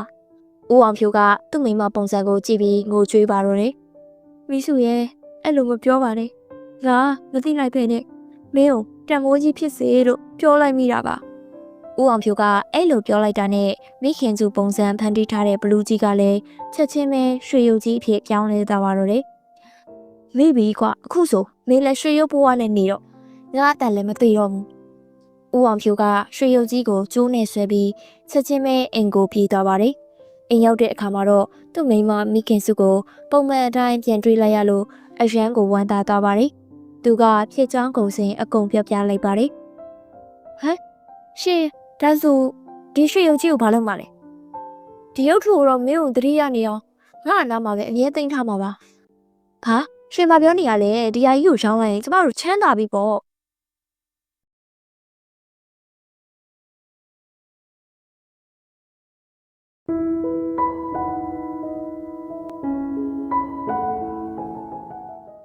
တခါတော့ကပေါ့ဒီနေ့မနေ့တည်းကခီးတဲ့တယောက်မှမလာသေးဘူးမနေ့ကလေးကဒီတိုင်းလက်ကားထိုင်နေရတာခဏလောက်ထပ်ဆောင်ကြည့်ဦးမယ်ခီးတဲ့တယောက်လောက်ဖြစ်ဖြစ်လာပါစေဦးအကယ်၍ငါဒီနေ့လည်းမနေ့ကလိုပဲလက်ပလာနဲ့ပြန်သွားရင်မိမနဲ့မမအောင်ဘာပြောရမလဲမသိတော့ဘူး ဦးစံထွန်းကခရီးသည်တွေကိုခဏလောက်ထပ်ဆောင်နေမိပေမဲ့အချိန်တွေကတဖြည်းဖြည်းကုန်ဆုံးလာပြီးနေဝင်ရိုးကြီးအချိန်ကိုရောက်လာပါပြီ။ဒါပေမဲ့ဘယ်သူမှရှောင်မလာပါဘူး။အခုတော့ညနေတောင်စောင်းနေပြီ။ဒါမဲ့အခုဒီခရီးသည်တယောက်မှမလာသေးဘူး။ဒီတိုင်းသာဆက်ဖြစ်နေငါအိမ်ကိုဘလို့ရှေ့ဆက်ထိန်းနေရမလဲ။အခုတော့အိမ်ပြန်သိပြီ။အိမ်ပြန်ရောက်ရင်မိမကဘာပြောအောင်လဲမသိတော့ဘူး။ဒီနေ့ငါလေပေါ်မှာခရီးသည်တယောက်မှမပါခဲ့ဘူးလို့ပြောရတော့မလား။ဦးစံထွန်းကမိုးမြို့လေးကအိမ်ငယ်လေးတစ်လုံးမှာသူ့ဇနီးဒေါ်ယူပါနဲ့အတူနေထိုင်ပါတယ်။ဦးစံထွန်းမှာမောင်မောင်လို့ခေါ်တဲ့သားတစ်ယောက်လည်းရှိပါတယ်။ဦးစံထွန်းကရွာသားတွေကိုသူ့လင်းနဲ့မြေကူးပေးတဲ့အလုပ်ကိုလုပ်ကိုင်းတာပါ။ဦးစံထွန်းကတခါတလေခရီးသည်ရပြီးတခါတလေကြတော့လေခရီးသည်မရပါဘူး။အဲ့ဒီအတွက်ကြောင့်ဦးစံထွန်းကသူ့မိသားစုကိုရှေ့ဆက်ဖို့အခက်အခဲကြီးစွာကြုံတွေ့နေရပါတယ်။ထုံးစံအတိုင်းဦးစံထွန်းကဒီနေ့လဲအိမ်ကိုလက်ပလာနဲ့ပြန်ရောက်လာပါတယ်။ဒါဆိုတို့တွေဒီအိမ်ကိုရောင်းချစားတော့ရတော့မှလား။ငါဘာမှမသိတော့ဘူးမိမရေဘာမှမသိတော့ဘူး။တို့ကံကြမ္မာမှာဘာရီရေးထားလဲမသိပါဘူး။ဖေကမိသေးရဲ့မလား။တရင်ချုပ်ပွဲရကြရင်တောက်ဖြောင်းဝိုးတွေဝယ်ပေးမယ်လို့ကတိပေးထားတာလေ။တားရဲ့ဖေကဖြောင်းဝိုးတွေကိုဘယ်ရပတ်စံနဲ့ဝယ်ပေးရမှာလဲ။တာမတားဖေပြောတာမှန်တယ်ကွ။အခုတို့စီမှာပတ်စံတပြားမှမရှိသေးဘူး။အမေဒီစကားမျိုးပဲကြံတော့ကလည်းပြောခဲ့တာပဲအခုပတ်စံမရှိသေးဘူးတရင်ကျုပ်ကြမှာဝယ်ပေးမယ်ဆိုပြီးတော့အခုတရင်ကျုပ်ကြတော့လေမပေးနိုင်ဘူးလို့ပြောပြန်ပြီမောင်ကအဲ့လိုပြောပြီးအပြင်ကိုထွက်သွားပါတယ်ရှင်ဘာလို့မမအောင်လိန်ပြောခဲ့တာလဲဘယ်ကနေဖြောင်းဦးတွေဝယ်ပေးမှာမလို့လဲအိုးမိမရဲ့ငါလည်းဘာလို့ရမှန်းမသိလို့ပါသူ့စိတ်လေးကျဉ်းနေတော့အောင်လိန်ပြောမိလိုက်တာပါဒီနေ့ညတော့ဒီအိယာပေါ်မှာပဲအိတ်ဆက်ပြီးဖြတ်တန်းလိုက်ရအောင်မိမရှေ့လျှောက်ဒီအိယာပေါ်မှာအိတ်ခွင့်ရအောင်မလားတော့မသိဘူးငါကဘလို့ဖခင်မျိုးလဲမိမရဲ့ကိုသားကိုတော့ကောင်းကောင်းမမွေးနိုင်ဘူးတို့တွေသူ့ကိုတကြံလိုပွဲတော်မျိုးမှာတော့ရှင်ပြောတာမှန်ပါတယ်တော့တို့လိုစင်းရဲသားတွေအတွက်ဘာပွဲတော်မှမရှိပါဘူးတို့အတွက်ကတော့နေတိုင်းကအတူတူပဲသိလားတခါတလေလေးစမတွေးမိတယ်အကယ်၍တို့စီမှာစီးစိမ်ဥစ္စာတွေအများကြီးရှိခဲ့တို့လိုစင်းရဲသားတွေကိုပြန်ပြီးလှူဒါန်းလိုက်ခြင်းနဲ့မိမရငါလည်းအဲ့လိုပဲတွေးမိပါတယ်မှတ်မိသေးလားမိမတခါတို့ရင်ကိုဖုန်းကြီးတစ်ပါးကြွလာခဲ့တာလေဟုတ်ကဲ့မှတ်မိတာပေါ့အဲ့ဒီတော့တို့တွေစားဖို့ခြံထားတဲ့စုံးတွေကိုအဲ့ဒီဖုန်းကြီးကိုလှူလိုက်ကြတာလေပြီးတော့တို့တွေဒီနေ့လုံးဘိုင်ဟောင်းလောက်နေနေခဲ့ကြတာဟုတ်တယ်အဲ့ဒီဖုန်းကြီးအိုကလည်းအဲ့လိုပဲမိန်ကြခဲ့တာကဲတို့နှစ်ယောက်အိတ်ကြရအောင်ညလေတော်တော်နဲ့နေပြီကောင်းပါပြီတော့နောက်နေ့မနေ့ရောက်တဲ့အခါမှာတော့မိမငါမြေကမ်းဘက်နာကိုတွားတော့မယ်နော်ကောင်းပါပြီရှင်သဖေဒီနေ့သားအတွက်ဖြောင်းဟိုးတွေမမေ့ပဲဝယ်လာခဲ့နော်ဝလက်ပြန်တရင်ကျုပ်ပွဲတော်လေအေးပါသားလေးရဲ့အဲ့လိုပြောပြီးဦးစံထွန်းကကန်းဆက်ကိုထွက်လာခဲ့တယ်ဒီနေ့လေမနေ့ကလိုပဲခရီးတဲ့တရားမှမလာဘူးဒီနေ့ဒါပတ်စံတပြားမှမရရင်တို့တွေအိမ်ဘောကဆင်းပေးရတော့မှအမှန်ပဲဟောဖျားသခင်ရဲ့တခုခုတော့လှုပ်ပေးပါအောင်ကျွန်တော်မခံစားနိုင်တော့ဘူးငါကဘလို့ဖခင်မျိုးလဲကိုသားကိုတော့လိုအပ်ချက်လေးတွေမပေးနိုင်ဘူးဦးစံထွန်းကအဲ့လိုပြောနေတော့မှပဲရုတ်တရက်အဖိုးကိုတယောက်ရောက်လာပါတယ်ဟေ့သားငါ့ကိုမြစ်တစ်ဖက်ကန်းကိုကူးပေးနိုင်မလားဟာအဖိုးကလုံငယ်ရချက်ပိုင်းရမှာကျွန်တော်တို့အိမ်ကိုစုံးကန်ချွာလာရဲ့အဖိုးပဲမဟုတ်လားအော်ဟာမမိပြီမင်းကမင်းတို့စားမယ်စွန်းတွေကိုငါ့ကိုလှူခဲ့ရသူပဲမဟုတ်လားဟုတ်ပါရဲ့အဖိုးမြစ်တစ်ဖက်ကန်းကိုကူးစင်လို့လားကြပါအဖိုးထိုင်မှာကျွန်တော်မြစ်ကူးပေးပါမယ်ဒါပေမဲ့သားရဲ့ငါမှမင်းကိုပေးဖို့ပတ်စံမပါဘူးကွပတ်စံမပါဘူးလားရပါတယ်အဖိုးကျွန်တော်လေပေါ်မှာထိုင်မှာဒီတိုင်းပဲမြစ်ကူးပြီးကုသိုလ်ပြုရမယ်အဲ့လိုပြောပြီးအဖိုးကလေပေါ်မှာထိုင်လိုက်ပါတယ်လေကလေးရှိကိုထွက်လာပြီးတစ်ဖက်ကန်းကိုရောက်တော့သားဒီနေ့မင်းရဲ့မျက်နှာညှိုးငယ်နေတယ်လို့ပဲဘာဖြစ်လို့လဲဆိုတာပြောပြပါဦးအော်အဖိုးရဲ့ကျွန်တော်ဘာပြောရမလဲကျွန်တော်ဘဝကလေအခုအရန်ဆင်းရဲဒုက္ခရောက်နေလို့ပါအဲ့ဒီနောက်ဦးစံထွန်းကသူ့ရဲ့အခက်အခဲအလုံးကိုအဖိုးကိုပြောပြလိုက်ပါတယ်အဖိုးကသူ့ရဲ့အိတ်ထဲကနေအိုးငယ်တစ်လုံးထုတ်ပေးရင်ရော့သားဒီအိုးလေးကိုမင်းစီမှာတင်ထားလိုက်ပါဒါမဲ့အဖိုးဒီအိုးထဲမှာဘာရှိလို့လဲသားဒါကိုလေတာမန်အိုးလို့မထင်နဲ့ ကောင်းပါပြီအဖိုးကဒီလောက်မြစ်တာနဲ့ပေးနေမှာတော့ကျွန်တော်လက်ခံလိုက်ပါမယ်ကောင်းပြီကမင်းအခုပြန်သွားတော့ဦးစံတွန်းကအဲ့ဒီအိုးကိုလှေပေါ်မှာတင်ပြီးအိမ်ကိုပြန်လာခဲ့ပါတယ်မိမရေဟေးမိမကြားလားအော်ရှင်းပြန်လာပြီလားဒီနေ့ပတ်စံရခဲ့ရဲ့လားမရခဲ့ဘူးမိမရေဒီနေ့လဲလှေပေါ်မှာလူတယောက်မှမပါဘူးအော်ဒါဆိုတို့ကန်ကျမအိမ်ပေါ်ကဆင်းပေးရဖို့ပဲရေးထားတာပေါ့ဟုတ်တယ်မိမဒါပေမဲ့တို့စွန့်လူခဲ့တဲ့အဖိုးကိုဒီနေ့တွေးခဲ့တယ်။ तू ကညစ်ကူးခြင်းနေတဲ့ဒါပေမဲ့ပတ်စံမပါဘူးဆိုလို့ငါဒီတိုင်းပဲကူးပေးလိုက်တယ်။ဖေပြောက်ဟိုတွေဝယ်မလာဘူးလားမလက်ခံတရင်ချို့လေ။တားရဲ့ဖေကိုခွင့်လို့ပါ။ဖေပြောက်ဟိုတွေဝယ်မလာနိုင်ခဲ့ဘူး။ဖေမှာပတ်စံမရှိလို့ပါတားရဲ့။ဒါနဲ့ရှင်ဒီအိုးကိုဘသူစီရလာလဲ။မိမဒီအိုးကိုဟိုအဖိုးကပေးလိုက်တာပါ။ဒါနဲ့ဒီအိုးထဲမှာဘာပါလဲတော့ငါလည်းဘာလဲမသိဘူးမိမနေမဲဖွင့်ကြည့်လိုက်ပါဦးငါအခုထိမဖွင့်ကြည့်ရသေးဘူးအဲ့ဒီနောက်ဒေါ်ယူပါကအိုးကိုဖွင့်ကြည့်လိုက်တဲ့အခါအရန်ကိုအံ့ဩသွားပါတယ်အိုးထဲမှာရွှေရင်းကားပြားတွေအများကြီးရှိနေပါတယ်ဟာဒါဆိုအဖိုးပြောမှန်တာပေါ့အဖိုးကဘာပြောခဲ့လို့လဲတော့မိမအဖိုးကပြောခဲ့တယ်ဒီအိုးကတာမန်အိုးမဟုတ်ဘူးတဲ့အဲ့ဒီနောက်ဦးစံထွန်းကဒေါ်ယူပကိုအဖြစ်အပျက်အမှန်အလုံးပြောပြလိုက်ပါတယ်။ကျမရှင့်ကိုပြောခဲ့တာပဲ။တို့တွေဒီနေ့အထိဘသူ့အပေါ်မှာမကောင်းတာမလုပ်ခဲ့ဘူးဆိုရင်တို့အပေါ်မှာလည်းမကောင်းတာဘရောမှဖြစ်မလာပါဘူး။အခုတော့တို့ရဲ့ကံကောင်းမှုရဲ့အကျိုးကိုရပြီပေါ့။ဖေဒါဆိုဒီတစ်ခါတရင်ချုပ်ကိုရွှေရွှေရှင်ချင်းမရမှာပေါ့နော်။ဟုတ်တယ်သားဘာလို့မချင်းပါရမှာလဲ။မိမဒီတရင်ချုပ်မှာလေတို့လိုစင်းရဲသားတွေကိုဖျောက်ဦးနဲ့မုတ်တွေဝင်ကပေးရအောင်လားသူတို့အိမ်ကြီးမှာပြောင်းဦးလည်းမရှိမှုတ်လည်းမရှိကြဘူးလေဟုတ်ကဲ့တော့ရှင်ပြောတော့တိတ်မှန်တာပဲမလက်ခံသတင်းကြိုကြရင်တို့တွေအဲ့လိုပဲလုပ်ကြမယ်အဲ့ဒီနောက်တစ်နေ့သတင်းကြိုပွဲတော်နေ့ကိုရောက်လာပါတယ်တရွာလုံးပြောက်ဦးတန်တွေနဲ့ပျော်ရွှင်မှုတွေထဲမှာနင်းမြုံနေပါတယ်ဒေါ်ယူပရဲ့အလိုအတိုင်းဦးစံထွန်းကရွာလေမှာပြောက်ဦးတွေနဲ့မုတ်တွေအများကြီးယူလာပြီးချထားပေးလိုက်ပါတယ်ဖြည်းဖြည်းချင်းပဲရွာသားအလုံးက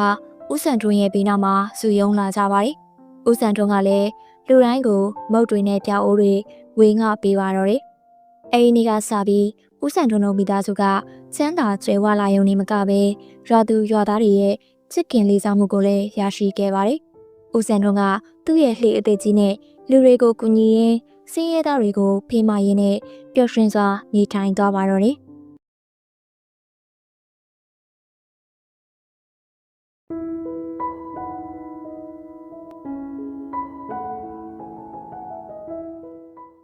ဗရန်ပူမြို့နယ်မလန်မကတ်မှာဒိမ့်မန်လို့ခေါ်တဲ့ရွာလေးတွေကရှိပါတယ်။အဲ့ဒီမှာမောင်မောင်လို့ခေါ်တဲ့နွားနိုရောင်သူတူနေတိုင်းပြီးသူကမနေ့တိုင်းမြို့ပေါ်တက်ပြီးနွားနိုရောင်လေးရှိပါတယ်။မမ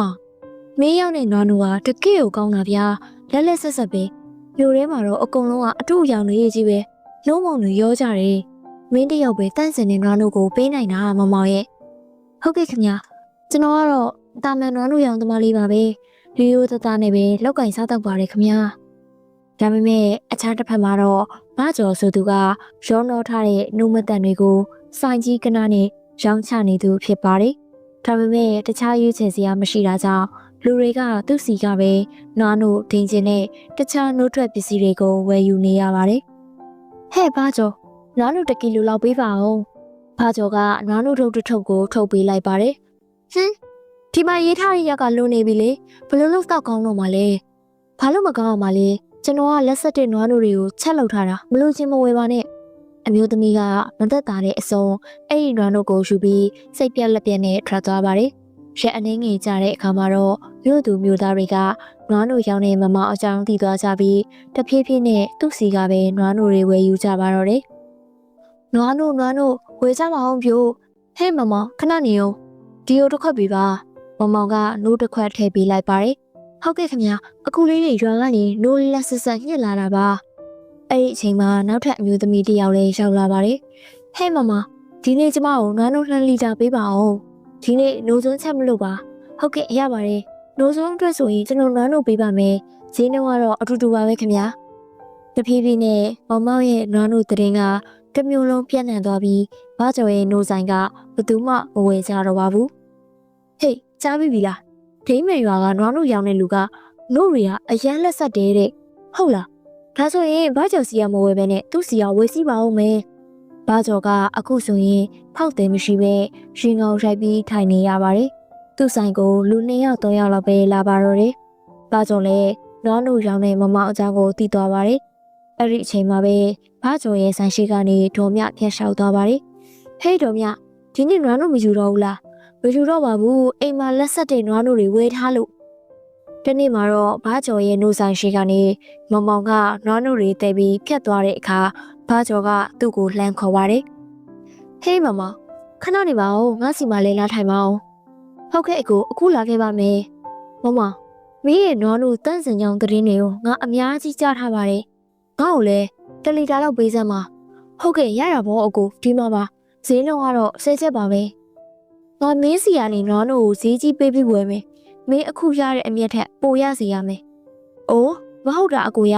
လူရဲရဲ့ယုံကြည်မှုကိုကျွန်တော်အပြတ်မခံနိုင်ပါဘူးကဲကျွန်တော်သွားတော့မယ်နှုတ်ဆက်ပါတယ်ဗျာဘာကျော်ကဒေါသတကြီးနဲ့ကြံရိတ်ခဲ့ပါတယ်ဒီမောင်မောင်ကတော့ငါစီးပွားရေးတစ်ခုလုံးဖျက်ဆီးလိုက်တာပဲသူ့ကိုတစ်ခုခုတော့လုပ်ရမယ်တနေ့ကုံဆုံးသွားတဲ့အခါမောင်မောင်ကနွားနို့တွေအကုန်ရောင်းရလို့နွားနို့ပုံတွေကိုစပိန်မှာချိတ်လိုက်ပါတယ်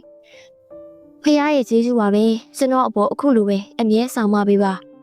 မောင်မောင်ကစပိန်စီပြီးရွာဘက်ကိုပြန်သွားပါတယ်ဒါပေမဲ့သူ့နောက်ကိုဘာကျော်ကလည်းတိတ်တိတ်ဆိတ်နောက်ရောက်ခံလိုက်သွားပါတယ်ညနေဆောင်တဲ့အခါမောင်မောင်ကရွာကိုရောက်ပြီးအိတ်ရှိမှာစပိန်ရက်လိုက်ခါနွားနို့ပုံတွေကိုယူပြီးအိမ်ထဲဝင်သွားပါတယ်ဖះကိုကျေးဇူးတင်ပါတယ်ဒီနေ့လေနွားနို့တွေအကုန်ရောင်းလိုက်ရတယ်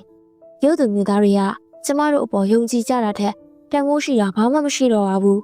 ရိုးသားမှုကိုအခြေခံတဲ့စီးပွားရေးကပဲကျမတို့လူစင်းရဲသားတွေကိုအမြဲကူညီတာပါဖားကျော်ကအခွင့်အရေးကိုစောင့်ကြည့်နေပါတယ်နောက်တစ်နေ့မနက်မောင်မောင်ကစပိန်မှာနွားနို့ပုံတွေချိတ်ဖို့လုပ်တဲ့အခါသူ့စပိန်ဘိန်းနှစ်ဖက်လုံးလေလျှော့ခံရတာကိုတွေ့လိုက်ရပါတယ်ဟေးမိမဒီကိုခဏလာပါဦးမောင်မောင်ဇနီးမမြကအပြေးအလွှာရောက်လာပါတယ်ရှင်ဘာဖြစ်လို့လဲဟောဒီမှာကြည်စမ်းမင်းမောင်လေးကိုပြောလိုက်ပါအောင်စပိန်ပြင်ခိုင်းလိုက်အောင်လို့ငါတို့မြို့ကိုခြေချင်မှကြတော့မယ်မောင်မောင်ကနွားနို့ပုံတွေကိုခေါင်းပေါ်တင်ပကုံးမော်ချိတ်ပြီးမြို့ဘက်ကိုလမ်းလျှောက်သွားပါတယ်မကြခင်မှာပဲမြို့ကိုရောက်သွားပါတယ်နွားနို့ဟေးမမကျမကိုနွားနို့1 လီတာပေးပါဦးဟေးမမမနေ့ကနွားနို့နဲ့ချက်တဲ့နို့စုံကတကယ်ကိုအရသာရှိတာဒါနဲ့စပိန်ရမှာဖြစ်လို့လေဟုတ်ကဲ့အမဘလို့ဖြစ်တယ်ဆိုတာကျွန်တော်လည်းမသိပါဘူးမနေ့ညကအထိအကောင်းကြီးရှိနေသေးတာဒီနေ့မနေ့ကျမှစပိန်ကဘိန်းပေါက်နေတာတွေ့ရတာကဲကျွန်တော်သွားလိုက်အောင်မယ်ခင်ဗျာမဟုတ်ရင်အပြည့်နောက်ကျနေအောင်မယ်ပါကျော်ရဲ့ဆိုင်ကိုဖျက်လျှောက်တော့ဟေးမမဒီနေ့လမ်းလျှောက်ပြီးနွားနို့ရောင်းနေရလားဟုတ်ကဲ့အကိုပါကျော်ဒီနေ့မနေ့စပိန်ကဘလို့ဖြစ်မှန်းမသိဘိန်းပေါက်နေလို့ပါခလေးတွေဆော့တာဖြစ်မှာပါမမောင်ရှိဆက်သွားပါတယ်ပါကျော်ကတော့ဒီကောင်ကတကယ်ကိုအလုပ်ကြိုးစားတဲ့သူပဲစပိန်နဲ့မရတော့ခြေချင်လျှောက်လာတယ်ငါတခြားနည်းနဲ့လုပ်ရမယ်ညနေဆောင်တဲ့အထိမောင်မောင်က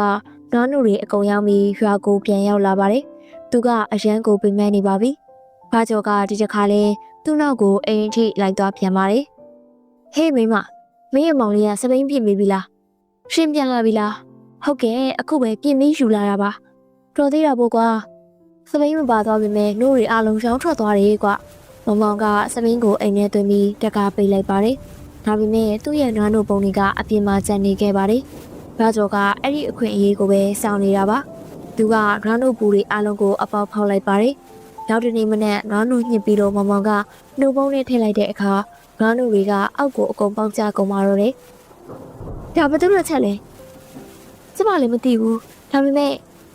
ကျမမှနီးတဲ့တစ်ခုရှိတယ်ရှင်နှုတ်ပုံးအောက်ကိုအဝိတ္တူနဲ့ပတ်ထားလိုက်ပါလူတွေကရှင့်ကိုစောင့်နေကြတော့မှနွားနို့သွားရောက်ရအောင်မယ်လေမောင်မောင်ကနှုတ်ပုံးတွေကိုအဝိနဲ့ပတ်ပြီးမြို့ဘက်ကိုထွက်လာပါတယ်ဘာကျော်ရဲ့နှုတ်ဆိုင်ရှိကဖြတ်သွားတဲ့အခါဘာကျော်ကအံ့ဩသွားပါတယ်ဟမ်မေဘလို့ဖြစ်လို့နို့တွေဆက်ရောင်းနေတာလဲပြားကိုဘာလို့ပြောချင်တာလဲအော်အေးဘာမှမဟုတ်ပါဘူးမင်းရောင်းပါမလားတားရောက်လေမောင်မောင်ကဘာကျော်ကိုအနေနဲ့တန်တရားဝင်သွားပေမဲ့ရှေ့ဆက်သွားလိုက်ပါတယ်ဟေးမမမင်းရဲ့နှုတ်ပုံးတွေကဘာဖြစ်တာတော့ဟုတ်ကဲ့အကိုဘသူတက်ချက်လဲတော့မသိပါဘူးမလေးကစပိန်လေးရော့ခံရတယ်ဒီနေ့ကျတော့နှုတ်ပုံးတွေအဖောက်ခံထားရတယ်ဘသူဖြစ်မလဲမသိပါဘူးဗျာဘသူရှိရောမလဲ မင်းကြောင့်ဒီမှာလူတစ်ယောက်ပဲနစ်နာနေရတာလေ။ तू ကဘာကြောပေါ့။မင်းကနှုတ်တွေရောင်းနေတော့သူ့ရဲ့မလက်ဆက်တဲ့နှုတ်တွေကမရောင်းရဘူးပေါ့။ဒါဆိုကျွန်တော်ဘာလုပ်ရမလဲအကို။မြို့ကိုမလာတော့ပဲနေရင်လဲကျွန်တော်မိသားစုဘယ်လိုစားတော့မလဲ။မဟုတ်တာမောင်ရဲ့မင်းကငါတို့မြို့သူမြို့သားတွေကိုတန်ရှင်းတဲ့နွားတို့တွေပြေးပို့ပြီးကျေးဇူးအများကြီးပြုထားတာပါ။မင်းကိုကူညီဖို့ကငါတို့တောင်းဝင်မယ်။မင်းအဲ့ဒီလူကိုဘာမှသိခံနေစရာမလိုဘူး။ဟုတ်တယ်မမငါတို့မင်းဘက်မှာရှိတယ်။ဘာကြောင့်ငါတို့တငယ်စာပေးရမယ်။ရွာသားတွေဝိုင်းပြီးအစီအစဉ်တစ်ခုလုပ်လိုက်တယ်။ညနေဆောင်တဲ့အခါမောင်ကစပိန်စီးပြီးရွာကိုပြန်လာပါတယ်။ဒီတစ်ခါလဲဘာကြောကသူ့နောက်ကိုလိုက်လာပြန်ပါတယ်။အိမ်ရောက်တဲ့အခါမောင်ကနွားနုပုံနဲ့စပိန်ကိုအပြင်ဘက်ကနွားတင်းကုတ်ထဲမှာမောင်ရဲ့နွားမတွေနဲ့ကျွဲတွေကိုချီထားပါတယ်။ဒီလောက်တောင်ဖြစ်လာမင်းရဲ့နွားတွေကိုတစ်ခါတည်းဆက်သိမ်းပေးလိုက်မယ်။ဘာကြောကနွားတင်းကုတ်တကားကိုဖွင့်ပြီးနွားတွေကိုစီးထိုးဖို့ပြင်လိုက်တဲ့အချိန်မှာပဲမီးတွေအလုံးလင်းလာပြီးရုပ်သူမျိုးသားတချို့နဲ့အတူမောင်ကအဲ့ဒီနေရာကိုရောက်လာပါတယ်။အော်မင်းရပဲအစွမ်းအစတွေထုတ်ပြနေတဲ့လူပေါ့လေ။အောက်တန်းကျတဲ့စိတ်ဓာတ်နဲ့မတက်နာတွေကိုရောင်းပြီးရိုးသားမှုကိုဖျက်ဆီးချင်တာလား။သူ့ကိုရိုက်ကြစမ်းရိုက်ကြ။မဟုတ်ပါဘူးမလုပ်ကြပါနဲ့ဦး။ဥပဒေကိုကိုယ့်လက်ထဲထည့်တာမကောင်းပါဘူး။သူ့ကိုရဲလက်အပ်လိုက်တာကပိုကောင်းပါလိမ့်မယ်။အဲ့ဒီမှာရှိနေတဲ့လူအလုံးကမောင်အတွက်လက်ခုပ်တီးကြပါတယ်။ဘာကြောကတော့တန်တန်တွေနောက်ကိုရောက်သွားပါတော့တယ်။မောင်ကအဲ့ဒီမျိုးမှာပဲ